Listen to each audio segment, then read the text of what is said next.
Blue,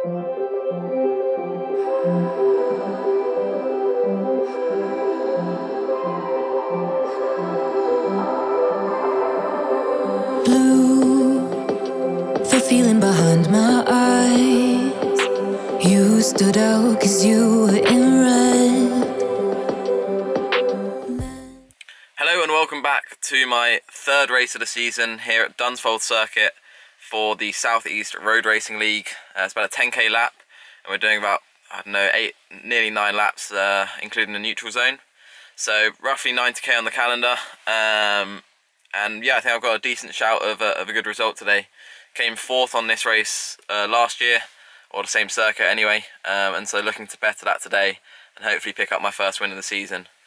In terms of the race itself, I've got one teammate here with Finley Hawker, and we're going to try and do something together off the front in the first lap or so and see if we can stay away. That's the first plan A anyway. I'm sure we'll have to adapt it throughout the race if it doesn't pay off. But regardless, hopefully we have one of us up there on the podium. So yeah, without further ado, I'm going to get kitted up, pin the numbers on, and then head down to the briefing, which starts in about 40 minutes or so. Summer high, met you in August. New York, back to my cold apartment. Distance sucks, but at least I'm still with you. White out skies, middle November. You and I, flights to wherever. I don't mind, as long as it's with you. As long as it's with you.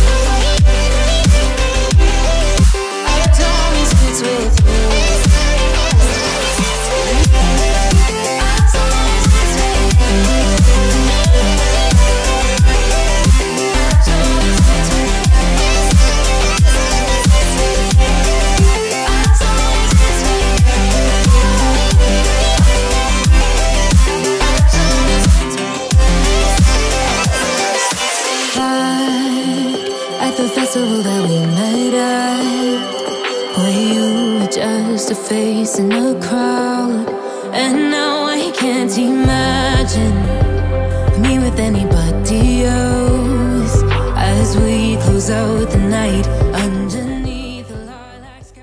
Okay then, so that was the first round of the Southeast Road Race League on the Dunsfold Circuit. Got a podium in the end, came 3rd, so achieved that result for the race, which is, yeah, I'm pretty happy. A good start to the season so far. Obviously 23rd at kind of Russell Kerner last week, which was, for a UCI race, I'm pretty happy with that to start the season, and I definitely think that's a place where you can build on going into some of the bigger opportunities later in the year for me.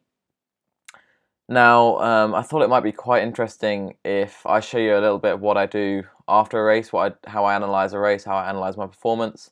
And this is something I'll do whether it's been a good result, say for this race, or even more importantly, if it's been a bad result.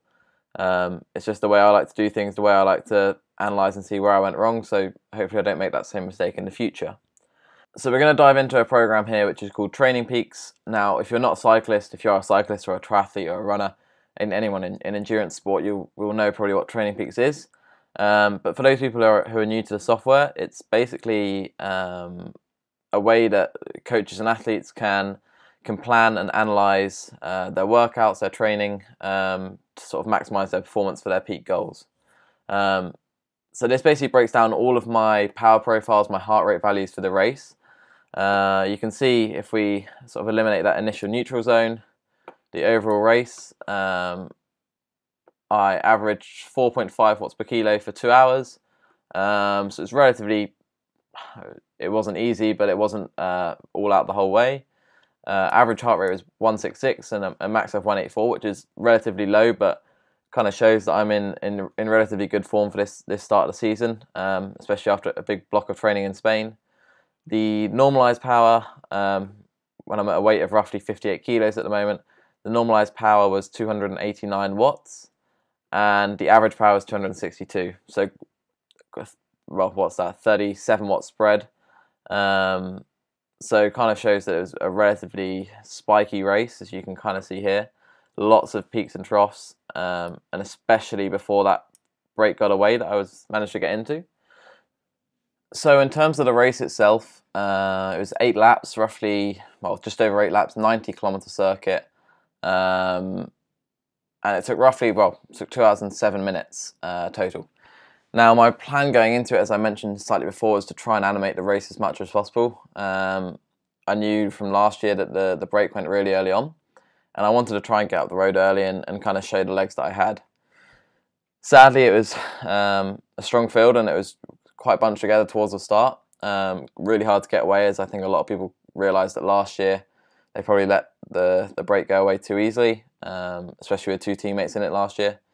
So I think this year people are a lot more vigilant on the front, and it took 5 laps of basically continuous attacks to actually get away. So I was sort of roaming the front and getting in quite a few moves at the start, trying to make it into the one. And eventually there was a move that went on, well, lap 5.5 basically, and I ended up having to bridge to it, bridging like 25-30 meters, not too bad, just over this section here, which was probably pretty intense. Let's have a little look. So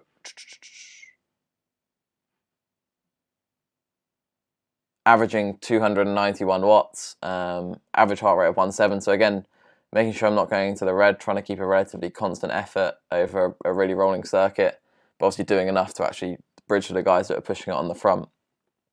From there, you can see the power kind of really stays quite intense for another lap as we try and get our gap away, and then eventually starts to settle down and go a bit more surgy as people are sort of counter-attacking it and playing it a bit more tactical towards the end.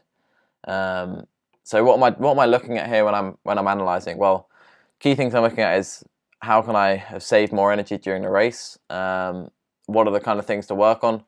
Power balance wise, which is the difference between your left and right power pedals, 49.5 to 50.5 is near perfect, so nothing to worry about there. Heart rate wise, looking really positive. A relatively low average heart rate for a road race, especially one that was pretty intense and pretty short.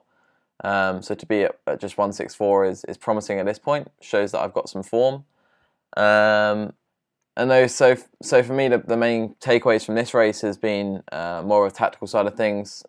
Played it relatively well, got into the right move, which was what I aimed to do during the race.